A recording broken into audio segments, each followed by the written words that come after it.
program manager, and I am joined today with two of our fantastic fellows.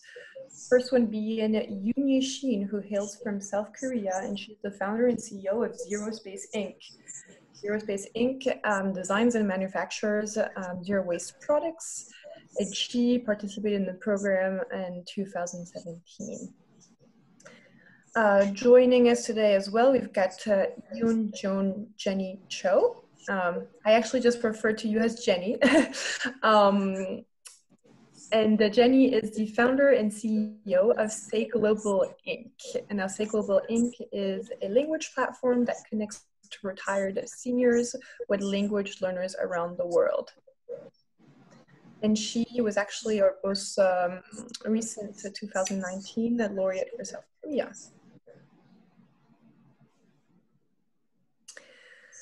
So in order to create a little bit more interaction on this call, I do encourage you to state your name, your business name, your country of origin, and the SDG goals that you're working towards in the comment box.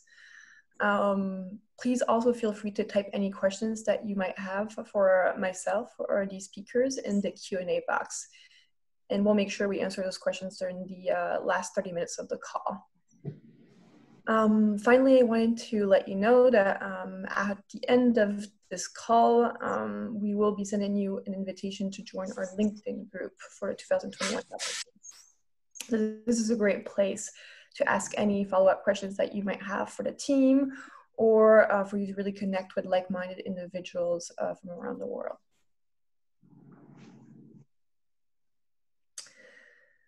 Now, the vision of the Cartier Women's Initiative is a world in which every woman entrepreneur driving change can achieve her full potential. Now, you might be wondering who should apply to our program. We actually have two different award programs. The first one is referred to as the Regional Awards and is divided into 7 different verticals, these verticals being the regions of the world.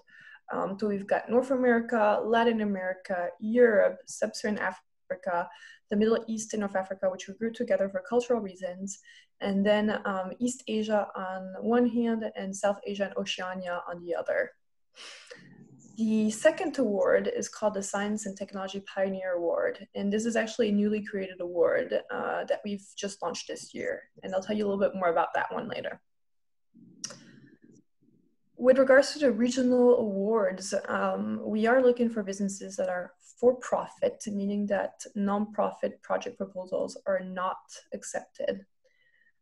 Your business must be structured in such a way as to generate a sufficient amount of revenue. We also ask that the business be generating revenue for at least 1 year as of the time of application, meaning since August 2019. For the regional awards and for the regional awards only, we actually have added a US $2 million cap on dilutive funding, meaning that your business cannot have raised more than more than $2 million US in dilutive funding, meaning equity capital. Finally, we're looking for businesses that have been founded between August 2015 and August 2019, meaning businesses that have between 1 and 5 years of licensed certified operations. Your business should also be meeting at least one of the UN SDG goals, so the UN Sustainable Development Goals. You should be familiar with these concepts, but if you're not, I do recommend you check out the UN website, where they will all be listed along with a description of each goal. Finally, and this is a given since it's an international competition, we do ask for a certain level of English proficiency. We use the European reference framework. So we're actually asking for a level that is B2 or above, meaning that you should feel comfortable enough presenting your business in English. And you should have all of the technical vocabulary for your sector of enterprise or your sector of industry really nailed down.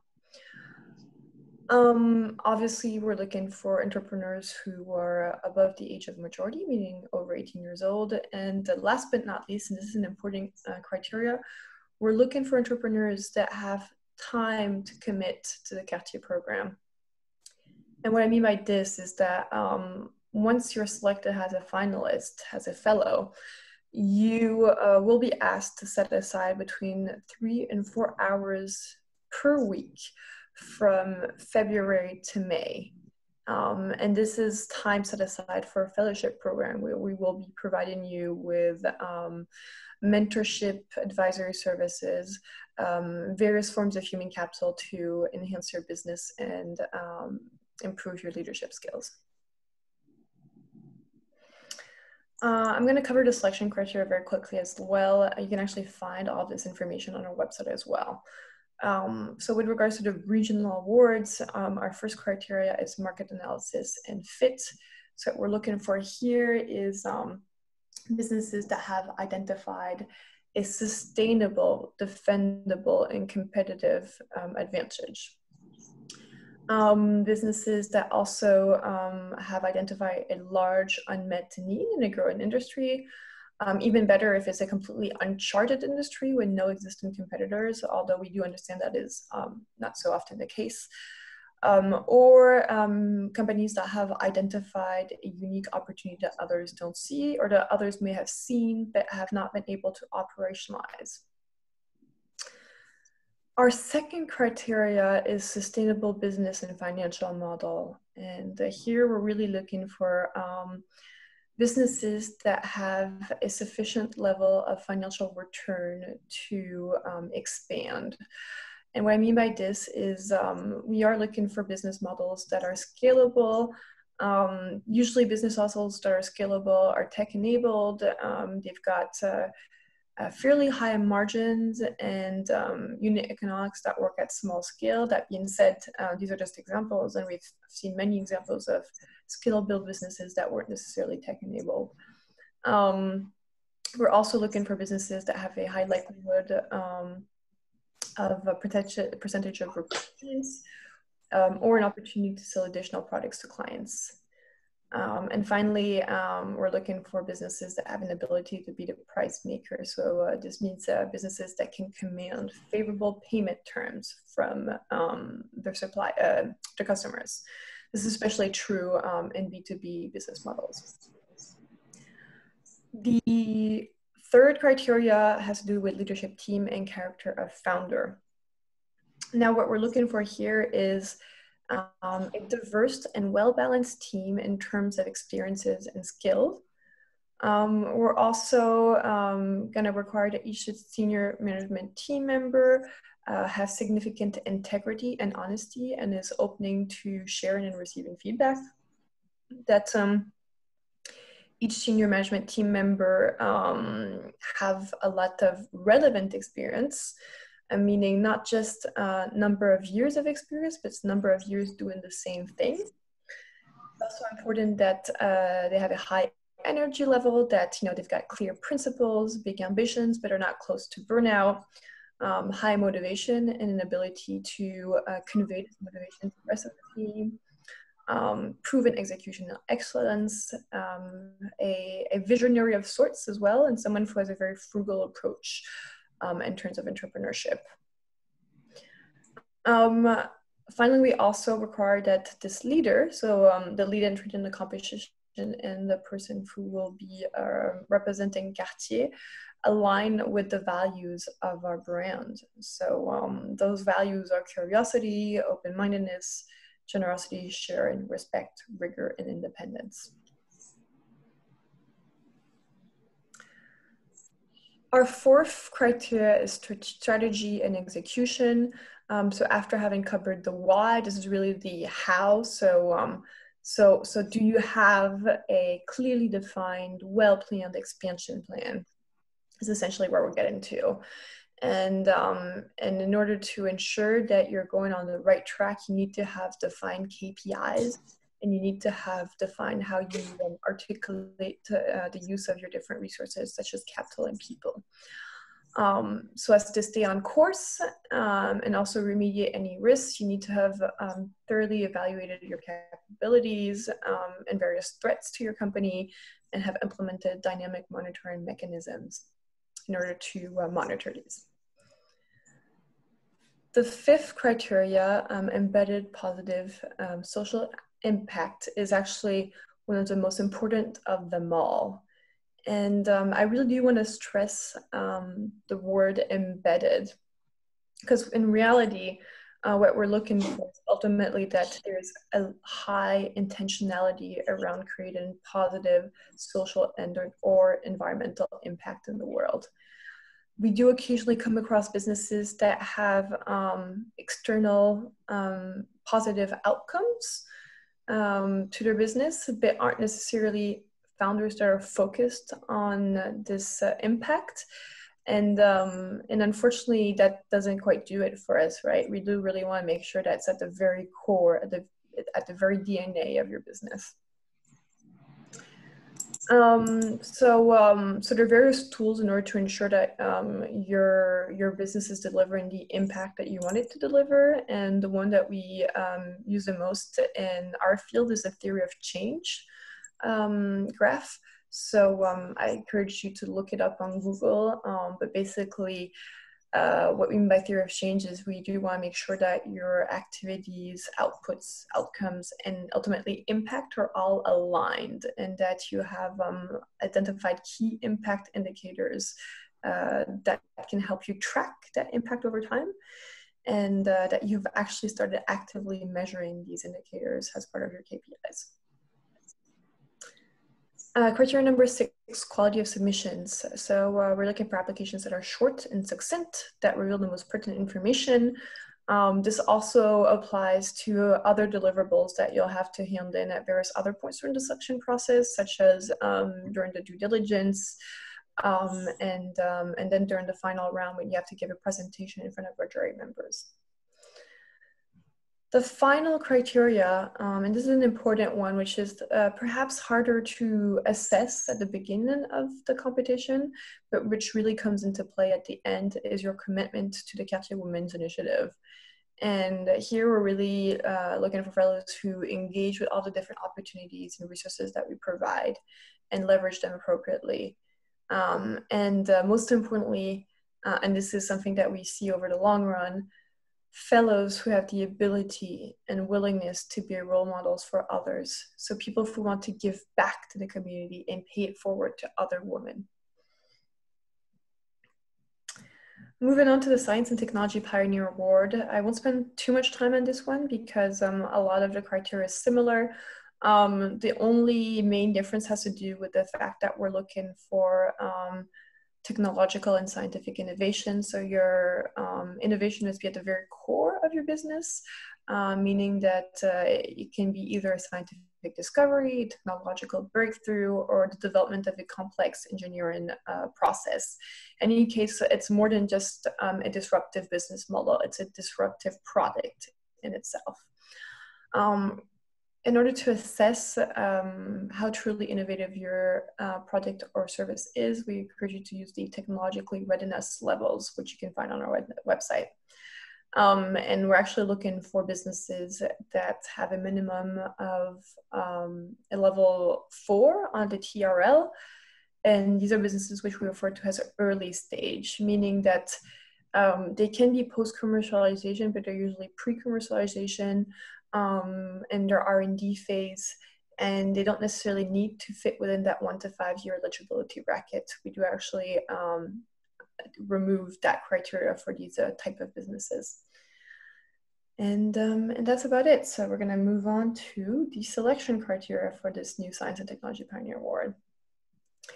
The first criteria has to do with the technological innovation in itself. The second criteria has to do with market and access strategy.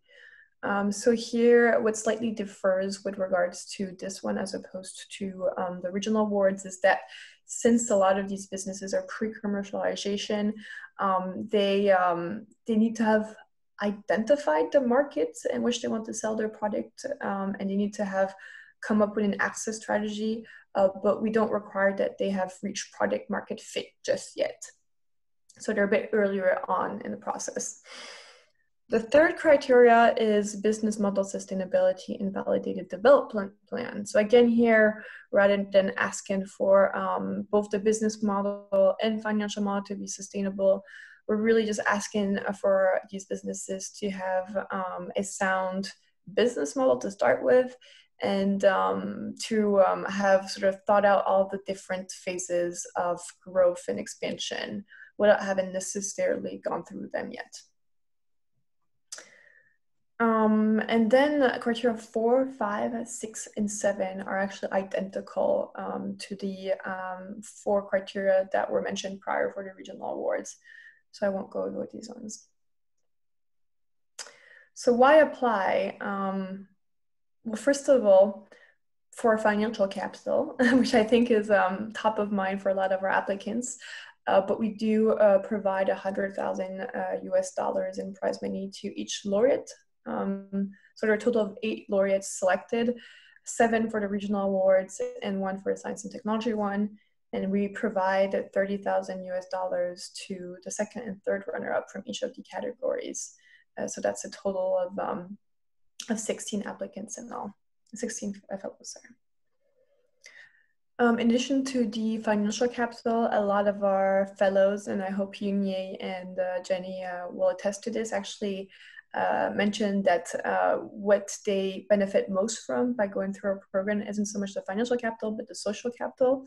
And it's true that at Cartier, we do pride ourselves in putting your business on a world stage and granting you international exposure and media visibility. We also give you access to our global community of experts, peers, and supporters. So in addition to all of these experts, of course, we try and introduce all of our fellows to past fellows from the program, since our program has been running for the past 15 years, and to jury members and coaches. And yeah, what we do is we really try and make sure that once you have gone through the cycle of the edition, which lasts about a year, we can still provide ongoing support to you. So we really do want to ensure that we support you through all of the different phases of the life cycle of your business. With regards to human capital, this is the fellowship program I was mentioning prior. There are 4 components. Again, I think this might slightly change for next year because we're constantly iterating on the fellowship program based on feedback we received from prior editions. So we actually just sent a survey to the fellows of the 2020 edition to gather their feedback on how the fellowship program went this year.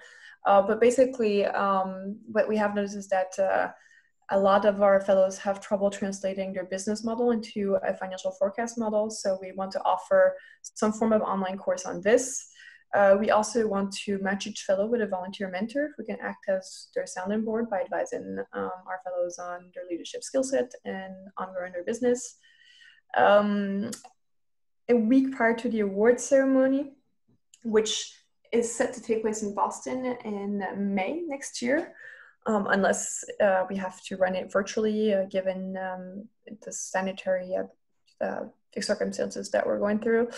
But so far, it's planned in Boston. Usually there's a week prior to the award ceremony where we run a series of workshops. And topmost among these workshops, one that a lot of fellows have given us rave reviews about, is the Speaking to Inspire one, which focuses on the essentials of high performance communications and is really going to help you prep for that final presentation in front of the jury members. And finally, 6 months after the award ceremony, what we do is we sponsor each fellow's participation in the INSEAD Social Entrepreneurship Program, which is a 6-day executive program that is run on both of INSEAD Business School's campuses. One of their campuses is near Paris in France, the other one is in Singapore. And this is a great way to actually meet with like-minded social entrepreneurs and thus really enlarge your network, and also a great way to continue building out on your knowledge base. Okay, so I'm actually gonna leave the floor to our two wonderful speakers. I see we already got a few questions, so just so you know, we're going to be answering those questions after our short interview with Jenny and Yunye. So I'm maybe going to start with you, Yunye, since you participated in the program a few years back in 2017. If you could just briefly introduce yourself and your business. Okay, hi everyone.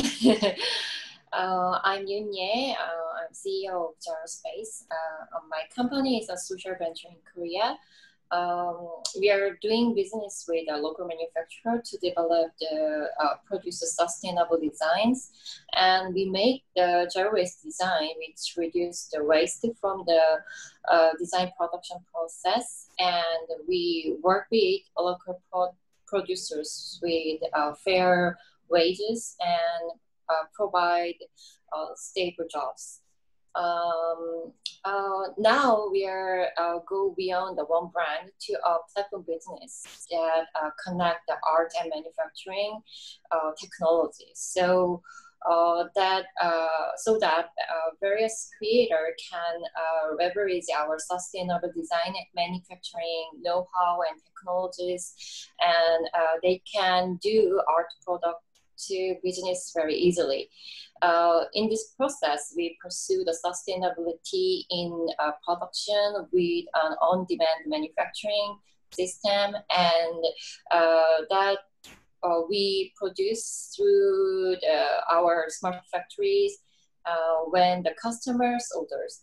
So, and we're creating an ecosystem where our art creator and local manufacturer coexist by practicing sustainable design. Yeah. Thank you, Yunye. That's great. So moving on to Jenny. Jenny, same question applies to you. If you could just briefly describe your business and perhaps say a word or two about your background. Hi, hi everyone. My name is Jenny Cho, and I'm currently running my own startup in Seoul, South Korea. It's called SAY, which stands for Seniors and Youth. What we do is we train retired seniors to become professional language tutors, and we match them with students who are learning Korean and provide one-on-one video lessons using our own curriculum and our own all-in-one online platform. We've been running this startup for more than 3 years, officially as a startup, but we started it as actually a project in 2014, connecting seniors at a senior center in Seoul with students at Princeton University learning Korean. So that's how we started the project, and then pivoted into a business. Thank you, Jenny. That is really revealing. I had forgotten that you had actually started off with a small-scale project in Princeton before branching out. So that's interesting. I was wondering, maybe Yunye, and I think what's interesting here is that you've both participated in the program at various points in time. So I think you might actually have a little bit more time to have reflected on the benefits of the program and what you were able to leverage from it. So my question to you is if you could just perhaps describe your experience with the Cartier Women's Initiative and point out any highlights or any key lessons learned along the journey. Yeah, through the Cartier Women's Initiative in 2017, I was able to interact with wonderful female entrepreneurs around the world, and I got a lot of inspiration. And in particularly through the coaching section, I was able to look back on my business strategy and also draw a long-term vision of social impact business through the NCR Social Entrepreneurship Program. Especially in NCR Social Entrepreneurship Program, I learned about the end game and ecosystem in social impact business. And after that, I also came to think of platform business that connect creator and manufacturing technology with idea can be drawn my company in terms of ecosystem beyond just one brand. So our new service was launched last year and has now grown into a service utilized by more than 2,000 creators, and we demand the production continue to reduce unnecessary environmental waste in manufacturing process. So I think the key important learning section is the very importance of ecosystem about the social innovation and impact business. And so through this, I was able to develop my business model, make much bigger social impact. Thank you, Yunye. You know, it's very true that a lot of social entrepreneurs mistakenly think that they're alone on this journey, when in fact there's a whole ecosystem dedicated to providing resources to women impact entrepreneurs in particular. And sometimes it's just that you haven't made those connections yet. And I think, you know, the INSEAD program is very well connected. And so they were able to open a number of doors for fellows. So moving on to Jenny here. So Jenny, again, if you could perhaps highlight a few of the lessons learned along the journey and how the Cartier Women's Initiative program has impacted your business and yourself as a leader. Yeah, I personally very much enjoyed the experience. I think it was one of the best things that I experienced during my startup journey. Doing a business in Korea, it was hard for me to find such a global network, even though I grew up in the States and I personally know a lot of people outside of Korea. It was still hard to find a lot of entrepreneurs who are going through such a similar journey, and also to meet coaches who are experiencing a lot of different things. So I really enjoyed it. The event itself that happened in California was also really enjoyable. The coaching is not actually not something that feels like a burden at all, because it's so practical and so useful that I didn't think that it was extra work, but something that I could benefit from, even if it weren't, you know, through Cartier Women's Initiative program. So it was really, really valuable experience for me. I still am very close with my coach, actually, and I keep in touch with her. She and my team actually meet up from time to time and talk about business, but also like personal life.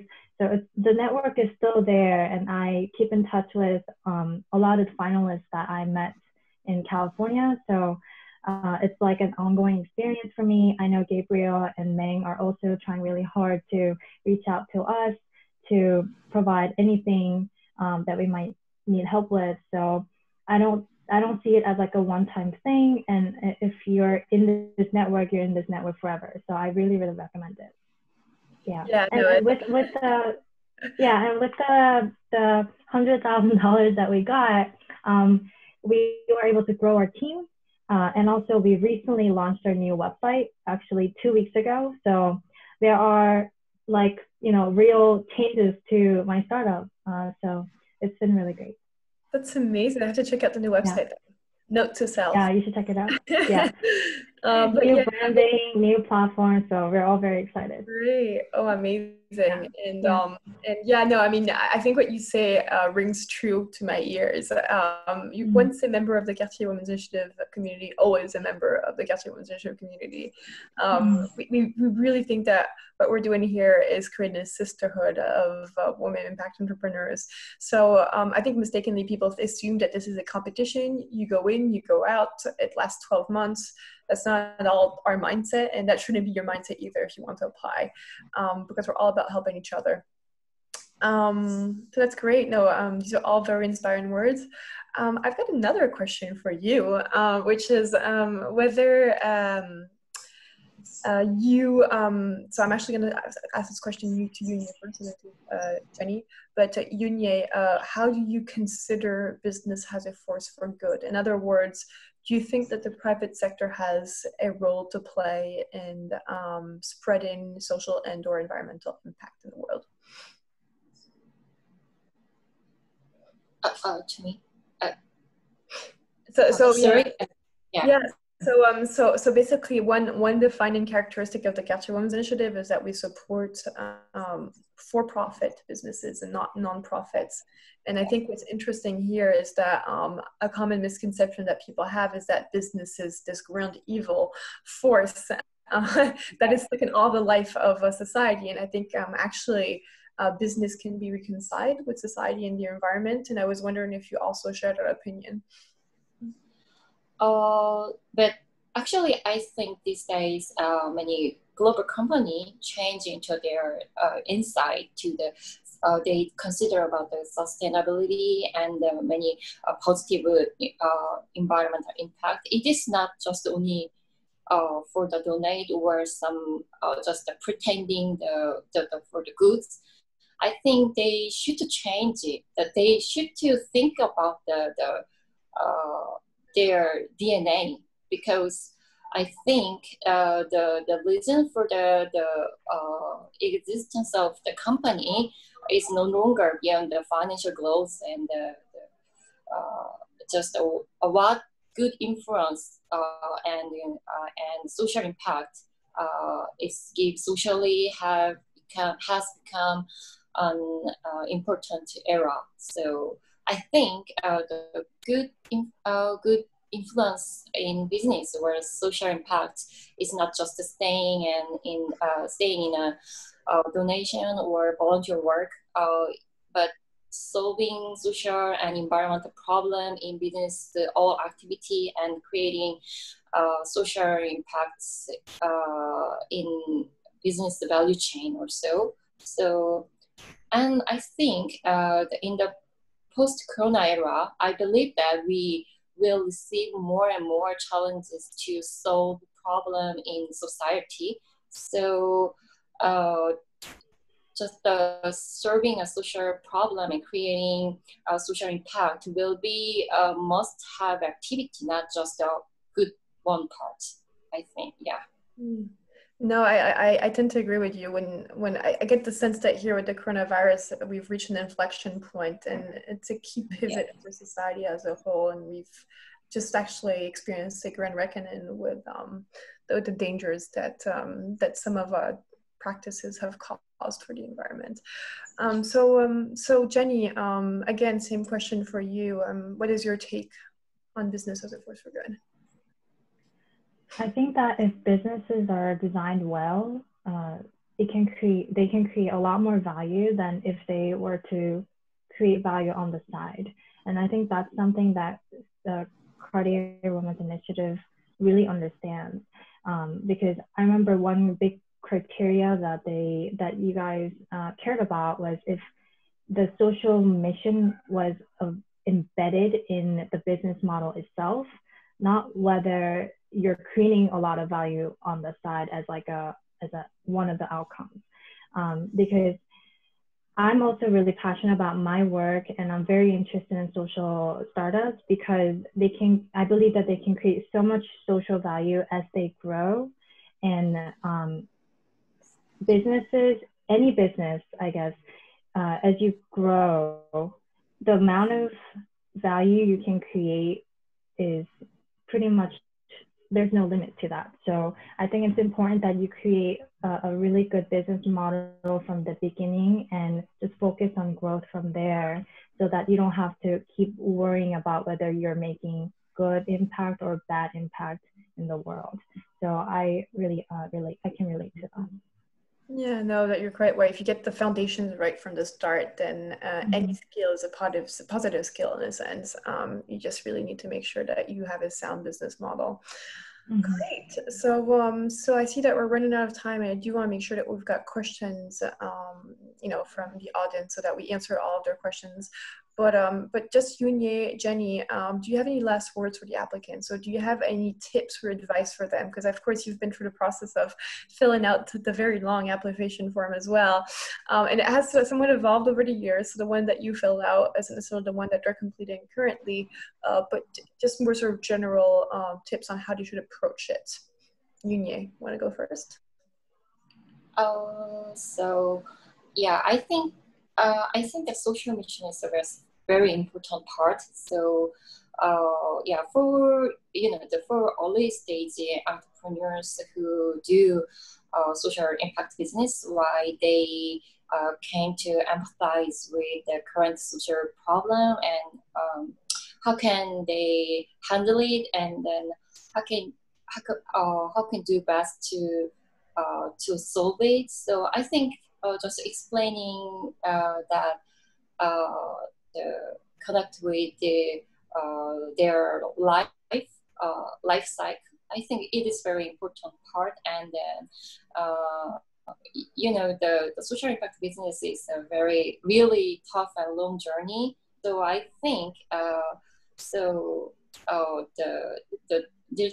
determination is very important part. So it needs that just empathize the social problems. So I think just a tip is just explaining well the and just yeah, connecting your life, and then empathizing your social problem. I think it's very important part. So especially the business strategy is always change that, because it can be changed. So, but social mission is the very important part, and very is based on the social impact business. So that's why I think, yeah, it is very important thing. Yeah.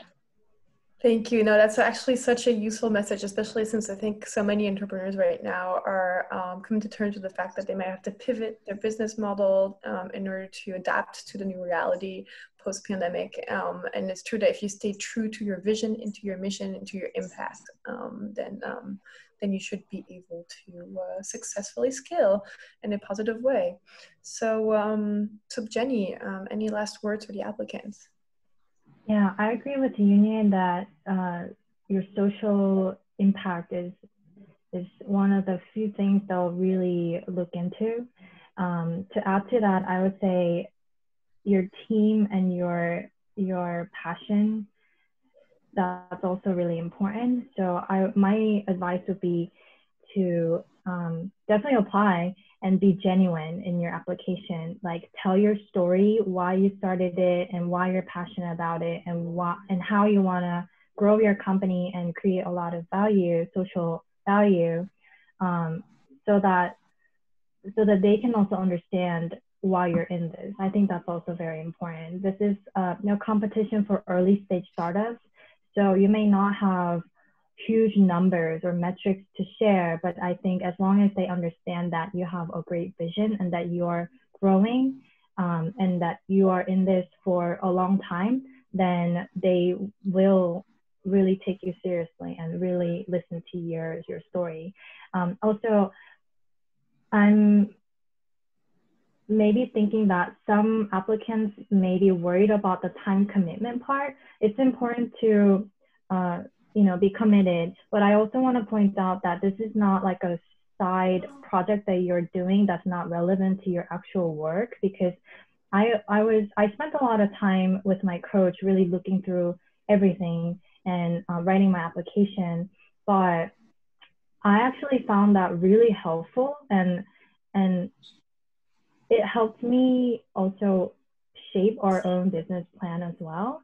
And it's really practical. So I never thought of that as like extra time that I had to spend on, but it was something that I had to do anyway. And you're just doing it with a coach who's really experienced. So I think you guys should also, really take it seriously. If you plan to apply, I think you guys should all apply and give it a try. And yeah, that would be my advice. Thank you, Jenny. Yeah, I think that's actually very true. And I hadn't realized that it's true that the 3 to 4 hours might seem a bit scary, but it's not a drain on your business. I mean, it is actively supporting your business. And in fact, there's one significant change that we've made since last year, which was that the coaching program last year had a lot to do with prepping for a business plan that then needed to be handed in 3 to 4 months into the program. We've actually removed the dispersed plan from the equation, and so now there's just a general presentation to make in front of the jury. So all of the coaching prior is really coaching that's turned to your business needs, your immediate business needs, as opposed to just another deliverable that you're going to have to hand in and forget about afterwards. So yeah, no, thank you so much, Jenny. She made another excellent point about the team as well. I can't stress this enough, but since we are looking at early stage businesses, a lot of the times, as Jenny mentioned, the numbers aren't quite there yet. You'll probably no doubt pivot your business model a few times before you find the right product market fit. And so what ultimately matters is the team behind the business, and not just the founder. Of course, we look at the founder because she needs to be an ambassador to the Cartier Women's Initiative program. So as such, she must espouse the values I mentioned prior, but also the senior management team. And you should all have that same drive and determination to fulfill the impact that you want to achieve. And I think, you know, crafting a powerful narrative will go a long way in getting you through the selection process. Okay, so we now have another 15 to 20 minutes for questions. So I've noticed we have 4 questions in the Q&A box, which I'm going to read out loud. Feel free to add any more questions along the way, should you have some. So we've got a first one from Iram. Good morning, my business is less than 1 year old. Can I apply? I would say it depends which one you're applying to. If it's the Science and Technology Pioneer Award, you might still be eligible, but I highly doubt it because, you know, it is based on many years of R&D. But if you were planning on applying to the regional awards, it seems like your business might be a little bit too early stage.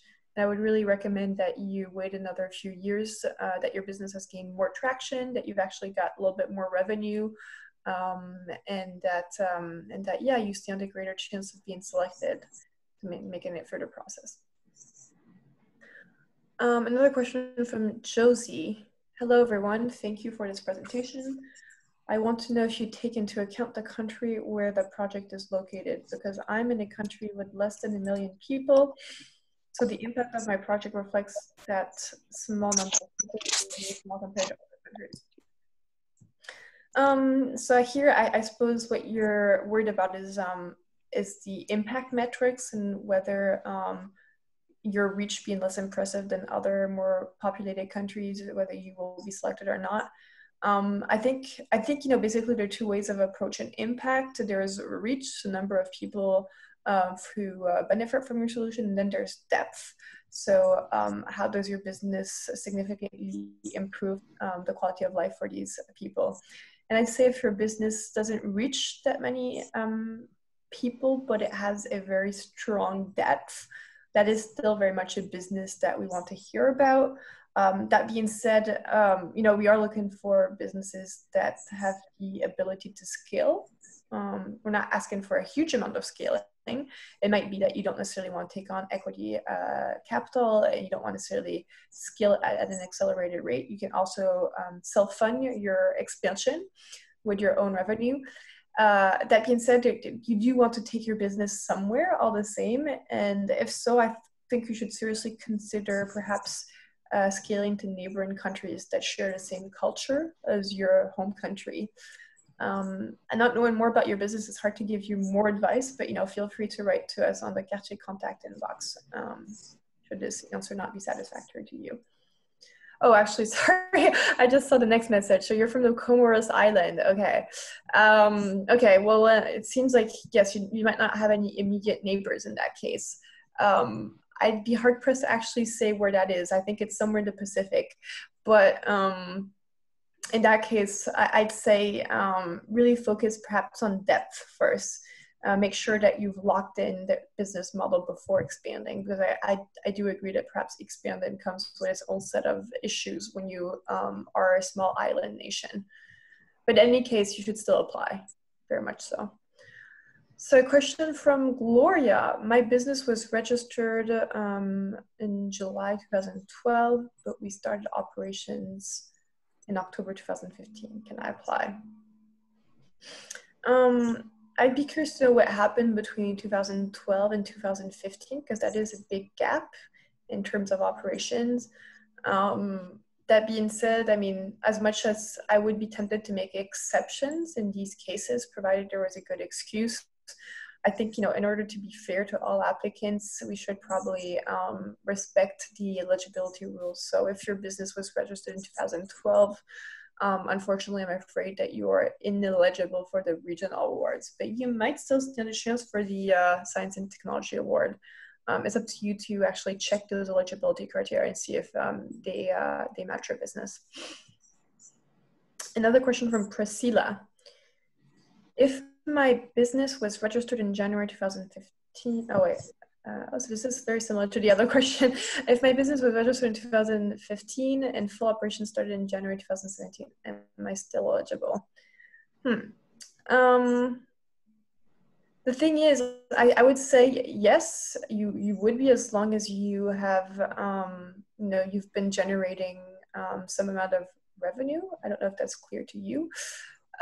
Because you do fit that eligibility bracket. Although I guess January is before August 2015, but I think basically that should work, but you do need to have solid revenue. And if you don't have that solid revenue, I think I would give you the same response I gave to another applicant: is wait a few years until your business is ready. If the business doesn't meet all the requirements, especially when it comes to having a website, patent, or audited financials, will my application still be considered? So this is a follow-up question from Priscilla. We don't actually require the website, as you'll notice on the application form. This is actually one of the very few non-mandatory questions. That being said, having a website is a great help in assessing the business. What we usually do is read your application form and then we check your website. I wouldn't say that's a definite no, but I would be curious to know why you don't yet have a website up and running. And if you don't have a website, I'd say at the very least, perhaps if you could share a link to one of your social media channels, that would be helpful. Patent, you don't need a patent. Plenty of our businesses that have been selected and have made it to the final round don't have patents. I'd say that's perhaps more of the case for the Science and Technology Pioneer Award, that you need one, than for the regional awards. Audited financials, that's perfectly fine if they're not audited yet. We're probably going to ask for those audited financials during the due diligence process, but you only have to worry about that if you make it past the initial pre-selection. So send us whatever financials you have on hand. Next question from Moshi Budi. What if your impact is slow in terms of growth, but scaling will allow you to have more impact and drive more social impact? It's fine. I mean, again, I don't know your business, but I think, of course, at the beginning, of course, the revenue is slow coming and the impact is perhaps small, but as long as you've got, as I said, a very solid, clearly defined expansion plan, and you're measuring those impact KPIs and they're top of mind and they're the core of your business, then that is not at all a problem. I mean, if you're worried that your impact is too low, again, I don't know your business, but it might be that it would still be eligible next year, since we have quite a wide eligibility bracket. So perhaps wait a year and apply again. That being said, if it is eligible this year, I would be tempted to say, go on and apply anyways. It's a good practice. And a lot of our fellows are actually repeat applicants. So applicants who have applied I don't know if that's the case for you, Jenny, or for you, Yunye, but people who have applied many times before actually getting into the program. Okay. Merlina has a question. You mentioned that numbers may not be there yet. Will I be penalized if I can't fill in all the numbers? For example, competitors in market segments and addressable market in US dollars. I'm based in Johannesburg, South Africa. Well, I think, when it comes to competitors, especially if these are privately listed companies and not publicly listed ones, it's definitely hard to know their market share, right? Because I think there's probably not much on their website regarding this. But if at the very least you could list the names of your closest competitors and add a link to their website, that would be very helpful. And come time for the due diligence, I think, our due diligence partner will dig into to the market and make a very thorough market analysis. So you should be ready to still come up with a few numbers, but I'd say that's more important for a later stage. Do your very best to the best of your knowledge for now, and that should do. Okay. Grace Olugbodi, thank you for this webinar. Yeon said she spent a lot of time writing her application with her coach. What application did you mean? Did you mean the application we need to write at our stage, or do you mean an application you wrote after you had been selected into Cartier as a finalist? So Jenny, if you maybe want to input on that question. Yeah, this was after I was selected as a finalist. We had a coaching period from, I think, February to April. And every 2 weeks or so, we had to like finish a module, and those would then become my actual business plan that I submitted in April. I think Gabrielle mentioned that it's now different. So I guess now you're working towards a pitch instead of a business plan. Yeah, absolutely. So Grace, I wouldn't worry too much about that because we have brought that change in the program. So there's no post competition application form or business plan, if you will, that you need to submit. But actually, it looks like you might have written a follow-up question. So let me just see. Understand. Okay, well, great. It seems like she gets your point. Okay, wonderful. Okay, our last question is from Priscilla. Priscilla, can you please quantify what profit margins are acceptable for consideration? Also, is it okay to apply if the business isn't making profit in the first 2 years of operation, but projections show profitability? Yes, again, it's very common for a business starting out to not be profitable during the first few years of operations. In fact, I'd be a bit worried if your business was profitable immediately, because that's seldom the case. As long as you are generating revenue and that stream of revenue is steadily increasing over the years, and you've got a solid expansion plan, I think you should be fine. And with regards to your first question, I can't actually give you an exact quantity of profit margins, or like basically an exact number that could fit your business, because of course every business is different. The sector of industry comes into play, the country of origin as well. So it's really hard, based on the limited information I have on hand, to tell you what profit margins would be acceptable. But again, these are like very early stage businesses that we're looking at. So you do need to prove that there's some traction, but that traction doesn't necessarily have to be profit. For early revenue businesses, that traction could be, for instance, letters of intention from customers that plan on buying your services as soon as they're ready, or it could be number of customers you have signed up on your waiting list. And actually, this, I wonder, it looks like we have a little bit more time here. I wonder if we should maybe open the floor to our fellows, Jenny and Yunye, because I think you might actually have some helpful advice here as to how you can show the jury members that your business has gained traction without necessarily having, solid profits. Yeah. I'm not an expert, but I think, it's very common for early stage startups to not be profitable or cash flow positive. But maybe it would help for you to share when you, like, your projections and when you think you will become profitable or cash flow positive, to give an idea of like, if I get this kind of funding within the next few years, I think I'll be able to hit this number. I think that kind of projection could help. But if you're not profitable yet, definitely show your own KPIs. Like, I don't know what industry or what kind of business you have, so it's hard for me to give like a specific metric that I would share. But for me, for example, like number of lessons or like number of students or even number of followers were some metrics that I shared, and the judges found it helpful to know those numbers. Yeah, thank you, Jenny.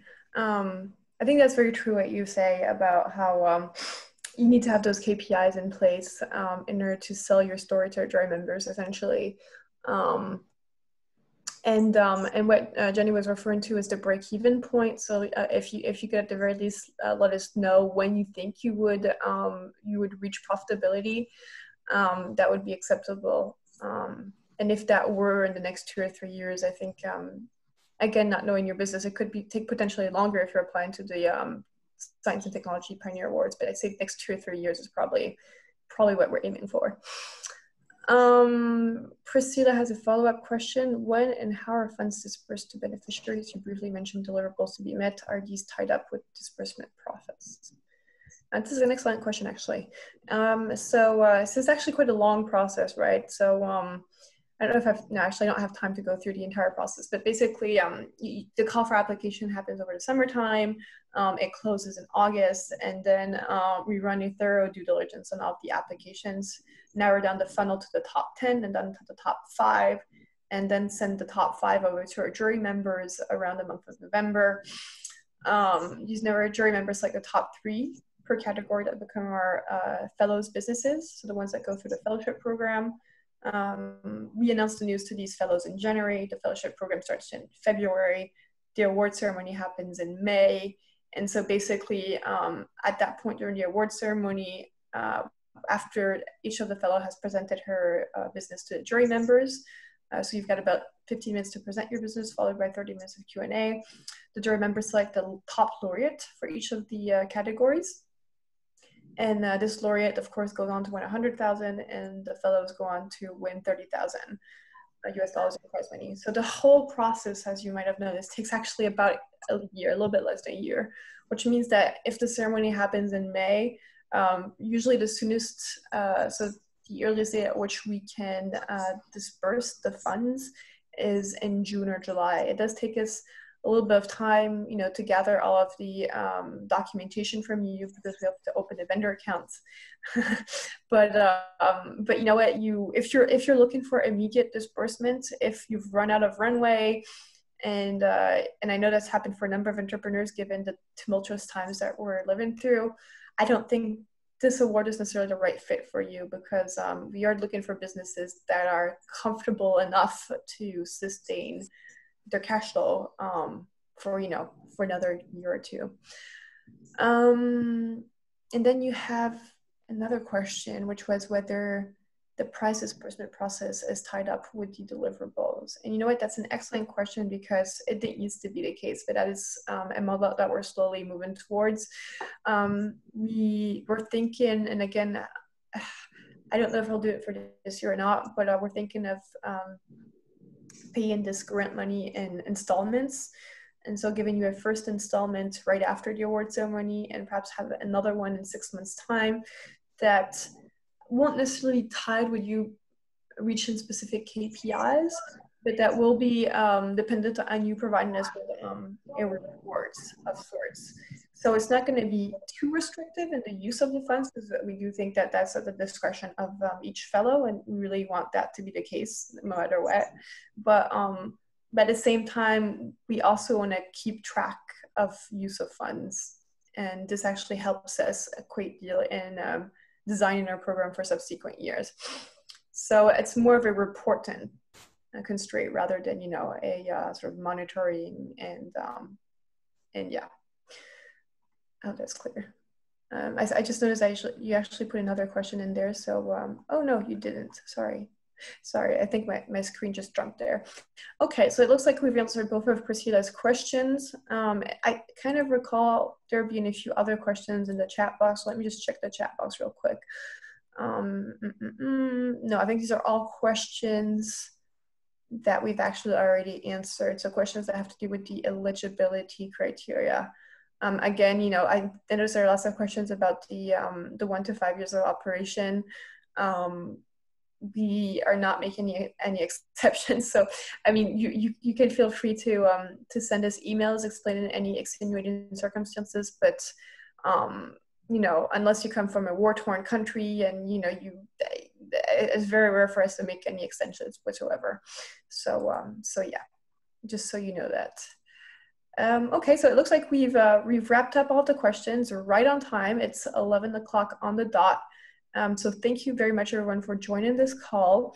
Thank you, Jenny and Yunye, for sharing your experience with applicants. I hope that you know, this has enabled them to know a little bit more about how the program is run and has inspired them to apply. I just wanted to add that we will be sharing a follow-up email with each and every one of the applicants that have signed up to this webinar, in which will include a recording of the call, the slide deck, which I presented at the beginning, and a link to the LinkedIn group so that you can join. So thank you so much. And Jenny and Yunye, unless you have any parting words, I wish you all the best, and I hope we can stay in touch. Yeah, thank you so much, Gabrielle. Thank you. Thank you, everyone. Bye-bye. Bye.